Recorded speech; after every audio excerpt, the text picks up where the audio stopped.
गौरव शाह जी, इस क्षेत्र के हम सब के नेता संकल्प शर्मा जी, विपिन शर्मा जी, मेरे मित्र और कद में सबसे ऊंचे ऐसे विशाल भगत जी,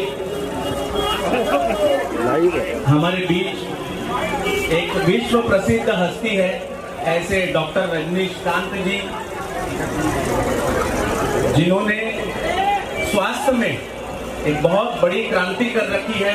ऐसे मेरे मित्र रजनीकांत जी, डॉक्टर रजनीकांत जी, जो सोशल मीडिया के बहुत बड़े सेंसेशन हैं। मेरे मित्र सभी पार्टी के पदाधिकारी, देवाचारण जी तथा उपस्थित सभी कृष्ण भक्त बंधुओं, हर वर्ष एक बहुत सुंदर कार्यक्रम यहाँ पर ऑर्गेनाइज करते हुए गौरव शाह, मैं कह रहा हूँ धीरे धीरे पॉलिश हो रहे हैं राजनीति में, दिल्ली से निकल करके अभी थोड़ा थोड़ा दिल्ली भी घूमने लग गए हैं, इनकी पहचान बनाते चले जा रहे हैं। मैं इनको, इनकी पूरी टीम को, उत्तर मुंबई व्यापारी सेल के जितने भी पदाधिकारी हैं, आज के दिन मुझे लगता है उत्तर मुंबई व्यापारी सेल के सब पदाधिकारी इस मंच पर मिलते हैं, इसलिए इस मंच का वैशिष्ट्य और भी है।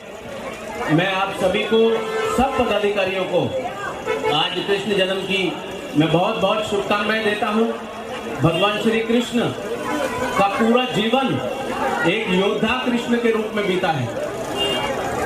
जिस बच्चे ने पैदा होते ही अपने जीवन के लिए युद्ध किया और जिसका पूरा जीवन, यानी पहले अपने सगे मामा कंस से, उसके बाद मौसी पूतना से, उसके बाद जिन्होंने कालिया नाग का वध किया, उसके बाद गोवर्धन गिरी पर्वत को अपनी उंगलियों पर उठा करके पूरे ब्रजवासियों को बचाने का काम भगवान श्री कृष्ण ने किया।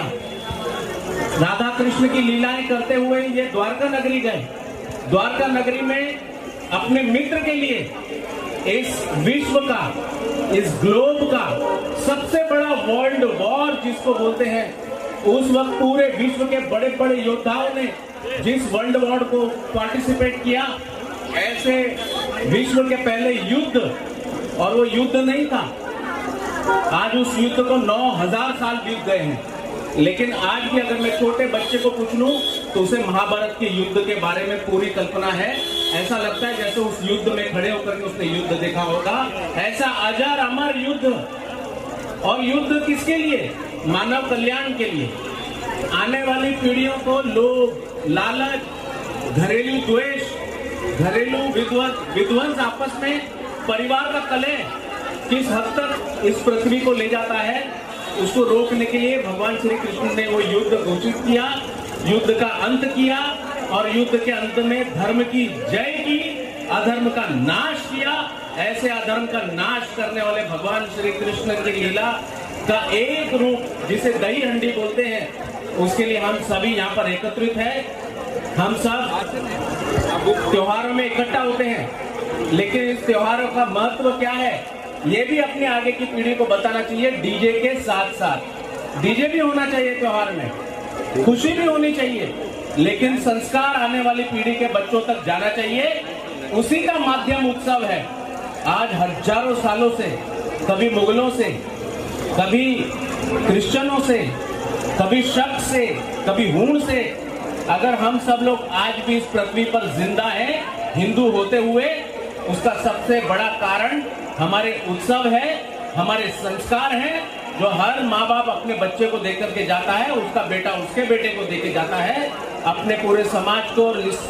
अगर हिंदुत्व नहीं होता तो न इस वक्त इस पृथ्वी पर कोई जीव जंतु होता, न पशु पक्षी होते। सबको ये विदेशी ताकतें अपने फायदे के लिए या तो काट के खा जाते, या तो उन्हें जला करके भस्म कर देते। इस पृथ्वी पर हिंदू है, इसलिए पृथ्वी भी बची हुई है। तो ऐसे संस्कार को हमारे अगली पीढ़ी तक ले जाने का काम अलग अलग लोग, इस वक्त मैं मुंबई के एक कोने से दूसरे कोने में आया हूं, तो मैं देख रहा हूं सैकड़ों के, हजारों की संख्या में युवा इस वक्त इतनी तेज बारिश में रास्ते पर उतरे हुए हैं।